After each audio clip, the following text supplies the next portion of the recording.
এই ছবিটা সবাই বাচ্চাদের নিয়ে আসছেন এবং দেখছেন, উপভোগ করছেন এবং শেষ পর্যন্ত ভালো বলে যাচ্ছে। ছবিটা মানুষ দেখতে চাচ্ছে এবং দেখছে। আর একটা ব্যাপার হচ্ছে পরিবার নিয়ে দেখছে। এইটাই সবচেয়ে বড় ভালো লাগা। আমরা ছোটবেলায় যেমন দেখতাম যে ফুল ফ্যামিলি আসে, সবাই বাচ্চাদের নিয়ে আসে ছবি দেখতে।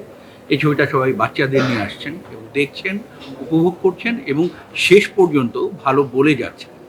এটাই সবচেয়ে বড় প্রাপ্তি আমাদের। গল্পটা যদি ভালো হয়, পরিচালনা যদি ভালো হয়, তার মধ্যে যদি সুন্দর সুন্দর গান থাকে, প্রপার গান থাকে, তাহলে সেই ছবিটা একটা সময়কে অতিক্রম করতে পারে। তো ওই ইসের থেকেই, ওই তাড়না থেকেই গানগুলো করা। যখন রাহিম বুঝিয়ে দিচ্ছিল, তখন আমি গল্প বলছিল এবং ভাইয়া এই পর্যায়ে এই গানগুলো লাগবে। আমি সেইভাবেই প্রত্যেকটা দিনকে সাজিয়েছি ওই গানগুলোর পেছনে।